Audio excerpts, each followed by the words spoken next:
Hey everybody, Chad at Turner's Warehouse, and today I'm going to show you how I do my CA finish. There's always a million ways to do it, but I'm going to show you how I do it. So what I've got here is a dyed stabilized blank. It's a beautiful burl blue dyed stabilized. I've turned it with carbide and I sanded it with 600. That's all I've done up to this point, so we're going to jump right in. And for this I'm going to use BSI CA and I'm going to use paper towels. Now, a lot of people use different things, blue shop towels or cloths or whatever. Use whatever works for you. I'm going to use paper towel because that's what I like. And the first thing I'm going to do is just put a little bit of thin CA. This is BSI. And I'm just going to let that soak in. Now, this super thin CA cures really fast. So you kind of saw it flashing off there. And it's probably dry to the touch. It is. But even so, in between, I'm going to use the Accelerator. This is the BSI Instaset. I'm just going to use barely a squirt. And I'm going to do that in between every coat. So I'm going to let this spin for a sec. And I'm going to grab a new paper towel. And I'm using the InstaFlex CA. This is a great CA for pens because of the flex characteristics. You see I just put a line on the towel. And I'm going to start by pushing in one end of the CA onto the blank. And I'm going to come across and just kind of float it. Now what I want to be careful of is I don't want to put the CA on and then push hard and push it all off the ends. So speaking of the ends, I'm going to touch my pad just on the end of the wood, but I don't want to hit the blank to make sure I don't have any CA on the ends, and it didn't seem to. So in between coats, I'm going to spray. Just a tiny bit is all you need. Let it sit a sec. I'm going to put a new line on here. And then I'm going to, like I said, push it in on the start, carry it on over, and then by the end I've got the whole thing on there. And what I'm doing is just floating that CA on there. I'm kind of looking for like an orange peel texture when I'm done. And I think that was coat 2 or so. Let's do 4. We're going to do 4 coats. I'm going to do another line, push it on there, and before I do that, the Accelerator, I'm going to touch the ends, quick spray, and then we'll do the 4th one. Now, a lot of times I hear people say they did 15 coats or 20 coats or whatever. I don't really think you ever need that. If you were using thin, you might have to do more. This is a medium, but you should never do 15 or 20 coats. That just doesn't do you any good. Something else is wrong if you're having bad luck with that many coats. So I'm going to put one more line on here, push it over, make sure I got it nice and even, touch those ends. And then Amy, I'll have you back up for this last spray. The last one I like to do a tiny bit more, just because I want to make sure that I'm nice and coated. And now I'm going to use some 800. So once this is good and it's dry, there's no wet, there's a little bit of Accelerator on there. You can kind of see a shine on my finger, but it's definitely not sticky or tacky. I'm going to use some 800 wet sandpaper, and all I'm doing is trying to make sure that that surface is flat. So if you remember earlier I said I want that orange peel look. So what I'm doing now, I'm just putting a little bit of pressure, not a lot, and I'm just flattening it out. So I'm keeping it wet, I'm keeping it moving. And the reason I always do this wet is I think it looks better as far as the sanding and polishing, but also it keeps any dust down in the water so I don't breathe it. All right, let me do it underneath so you guys can see. So I'm not pushing real hard, but you can still see the white here. That's the glue. That's like when you sand resin. It's coming off, but I don't want to sand through it. So by using 800 and light pressure, I'm way less likely to sand all the way through that finish. Now what I'm doing is stopping this because I want to feel it, but I want to kind of wipe it off with my hand. See those shiny lines? I don't know if the camera can pick it up, but what I've got is, those are low spots. So I've got round radial lines, and you might think it's from the sandpaper, but it's not, especially this 800 doesn't do that. That's from the paper towel and applying it. So now I'm just sanding by hand with the direction of the lathe here. There's not really grain direction in burl, not so much. But what I want to do is make sure that I flatten all that out, and by drying it, I can see if I have any more of those shinies. And that looks pretty good. So I think we're okay. So you can see it barely took any sanding.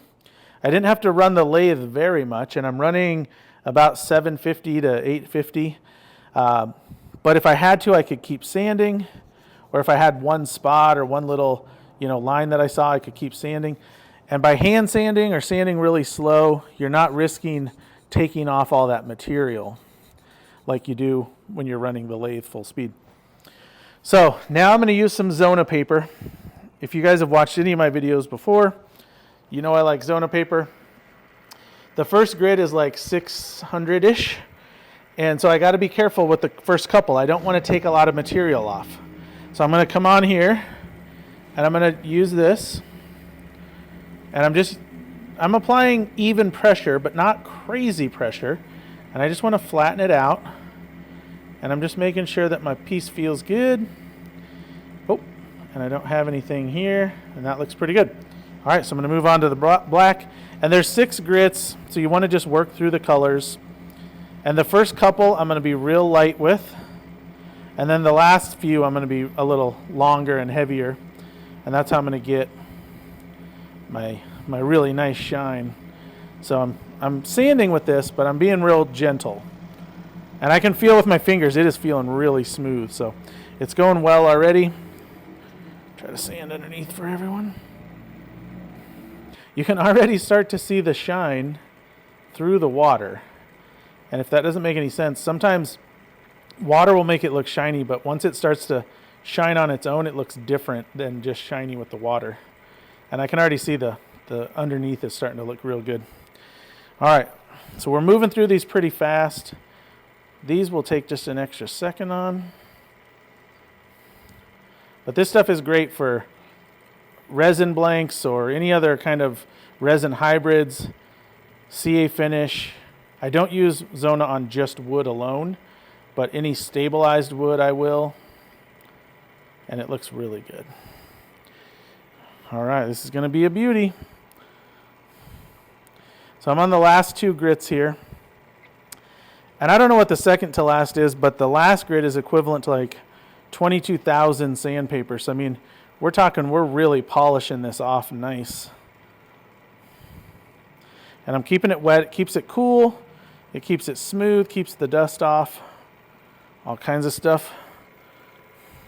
Now, if you're doing CA finish, once you get really good at it, you can probably do a 2-tube pen in about 5 minutes, maybe 6-7 minutes, if you're not talking to a camera the whole time like I am right now. But if you're focused, these don't have to take a long time. I think that's the other thing I hear most is people spend half an hour on a CA finish and they don't like the way it looks. That's just something's out of whack as far as the process. It shouldn't take that long. All right, that's looking pretty good. Now you can, if you need to, you can use a little like plastic polish or something on this. I'm not going to, and I rarely do. But let's get a piece of paper. So one thing I'm not going to do is like dry this off running. I'm just going to kind of dab it because I want to get the water off, but I don't want to scratch my finish with this paper towel because this paper towel is fairly rough and aggressive. So there is a CA finish. And I would want to inspect it and make sure it's perfect. If there were any little spots, I could go back and touch them up. But from what I'm seeing here, it looks pretty darn good. And I mean, it's really shiny. So if you like a really shiny finish, CA is probably for you. It does feel more like a resin blank than a wood blank to the touch. But that's fine if that's what you're into. But it does look shiny. You got to give it credit. CA is hard to beat for shine. But it also protects it. It's a plastic coat over the wood. Now, a couple quick tips. You want to make sure there's no CA on the end of your pen. If you do have CA, either a buildup that's like rounded over or little bits that are flaking from the process, you need to cut those off or sand them off very carefully because you don't want to chip up your finish. There's nothing worse than doing a nice CA finish and having the ends look bad. And what'll happen is when you assemble your pen, you're gonna push on that CA and it's gonna chip or separate from the wood. It'll look terrible. So make sure there's nothing here. The other thing is, what was the other thing I was gonna say about CA finish? Oh, CA finish can crack. So the reason I use the flex is because it's less likely to crack. It's less brittle than the regular, although the regular is fine in most circumstances. However, I have had people who have had a pen in like freezing conditions and it has cracked weirdly. And I did do a side-by-side of flex and non-flex, and over like 2 years, the regular one just spidered a few places and the flex didn't. So if you have the option, I would use flex. If you don't, use whatever you have. But that is a CA finish in a few minutes. I don't know how long that took, but not too long. So if you have any questions, let us know. Thanks for watching. If you like this video, please give it a thumbs up. And if you have not already, subscribe to the channel. Thanks, everybody.